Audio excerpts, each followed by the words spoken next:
विधान परिषदेसाठी अर्ज भरण्याची शेवटची तारीख आहे, शेवटची मुहूर्त आहे आणि आज आम्ही महायुतीतर्फे भारतीय जनता पक्षाचे नंदुभाऊ महाजन याचा उमेदवार अर्ज तर थोड्याच वेळामध्ये आम्ही भरायला चाललेलो आहोत. सर्व जिल्हाभरातून मतदार जे आहेत, विशेष करून नगरसेवक आहेत, नगराध्यक्ष आहेत, महापौर आहेत, सगळे आमदार आहेत, महायुतीचे सर्व लोकप्रतिनिधी या ठिकाणी आलेले आहेत. जळगाव जिल्ह्यामध्ये मतदान जर पाहिलं तर 630 आहे, त्यापैकी जो 500च्या वर मतदान, 525च्या वर मतदान हे आमचंच आहे, महायुतीचं या ठिकाणी आहे. त्यामुळे विजय हा निश्चित आहे. फक्त आम्हाला बघायचं आहे की महाराष्ट्रामध्ये, राज्यामध्ये सर्वाधिक मताने जळगावची जागा कशी निवडून येईल यासाठी आम्हाला आता प्रयत्न करायचा आहे. त्यासाठी आमचा आता प्रयत्न चाललेला आहे आणि मला खात्री आहे की यावेळेला नंदू महाजन हे बहुमताने, मोठ्या संख्येने या ठिकाणी निवडून येतील. जळगावच्या जागेसाठी शिवसेनेने मोठा आग्रह धरलेला होता. शिवसेनेचा आग्रह या ठिकाणी मला असं वाटतं की आग्रह सगळीकडे सगळ्यांचा होता. आपण दररोज तुम्हीच दाखवत होता. 17च्या 17 ठिकाणी मग शिवसेनाही मागत होती, अनेक ठिकाणी राष्ट्रवादी काँग्रेसही मागत होती, अजितदादा गटाची आम्ही मागत होतो, पण शेवटी तडजोड झाली. हे शेवटपर्यंत बोलण्यास सुरूच असतात, आपण प्रत्येक निवडणुकीमध्ये बघतो आहोत. पण शेवटी वाटाघाटी झाल्या, अतिशय यशस्वी झाल्या, समन्वयाने झालेल्या आहेत आणि त्यामुळे 4 जागा एकनाथजी शिंदेसाहेब आहेत त्यांच्या गटाला दिल्यात, 2 जागा सुमित्राताई पवार आहेत त्यांच्या गटाला दिलेल्या आहेत आणि 11 जागा आम्ही घेतलेल्या आहेत. आता या सगळ्या विषयावर पडदा पडलेला आहे, पण आम्ही सगळेजण मिळून एकत्रितपणे या जागा आता निवडून आणू. विरोधकांना खातंसुद्धा उघडता येणार नाही. 17 पैकी एकही जागा त्यांना, जी परिस्थिती त्यांची महापालिकेत झाली, नगरपालिकांमध्ये झाली, विधानसभेत झाली, तीच परिस्थिती किंबहुना त्यापेक्षाही वाईट परिस्थिती त्यांची या विधान परिषदेच्या निवडणुकीमध्ये होणार आहे. मला वाटतं अनेक ठिकाणी आहेत, कार्यकर्त्यांनी फॉर्म भरलेले आहेत, अर्ज भरलेले आहेत, अजून अर्ज भरले सुरूच आहेत. आता एबी फॉर्म नाही मिळाला तर त्यांचे अर्ज बाद होतील. त्यांनी भाजप लिहिलं आहे ते. जे अपक्ष राहतील त्यानंतर आम्ही त्यांना सांगू, त्यांची मनधरणी करू, ते माघार घेतील.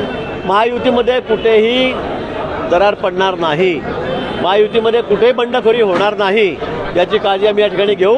आणि मी सांगतो की आम्ही सगळे 100% निकाल 17च्या 17 जागा या महायुतीला निवडून आणू. अनेक उमेदवार या ठिकाणी इच्छुक होते. अनेक लोकांची चर्चा होती जळगावमध्ये देखील. आता काही यादी जाहीर झालेली आहे, काहींमध्ये नाराजी पाहायला. भाऊ, नंदूभाऊंचं नाव नेमकं कुठे पुढे गेलं? कुठेच नाराजी नाही आहे. नाराजी असती तर मग या ठिकाणी अमोल शिंदे आले असते का? नसते आले. नंदू अडवाणी आले असते का? नसते. आज आमच्या केतकीताई आलेल्या आहेत, त्यांचं नाव खूप पुढे होतं, त्यासुद्धा 2-3 तासापासून इथेच आलेले आहेत. गोविंद अग्रवाल आहेत आमचे नगराध्यक्ष शेंदुर्णीचे, हे सुद्धा या ठिकाणी आहेत. आमच्यामध्ये कुठेही नाराजी नाही. तुम्हाला कोणी बोललं का? नाही. त्यामुळे आता सगळ्यांनी ठरवलेलं आहे, सगळे मिळून आता ही जागा लढवायची आहे.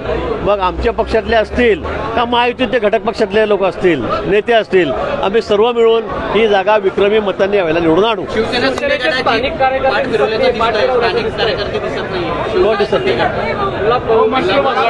आता गुलाबभाऊ मुंबईत आहेत, आपल्याला कल्पना आहे.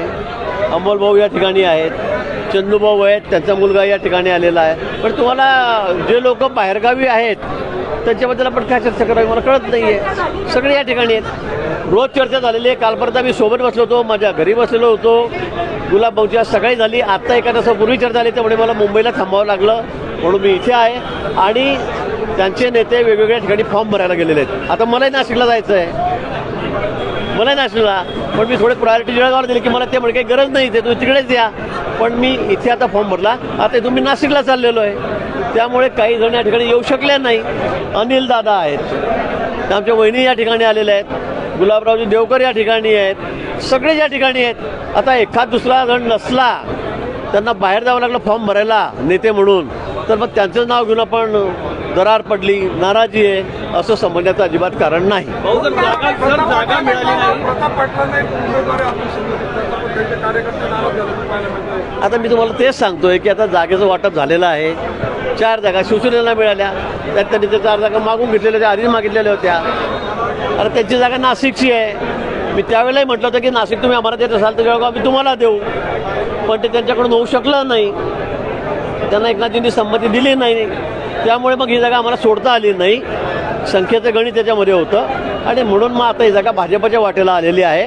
आम्ही एकत्रितपणे सगळेजण मिळून काम करू आणि पुन्हा सांगेल की महाराष्ट्रामध्ये सर्वाधिक मतांनी आमची जागा निवडून आलेली असेल.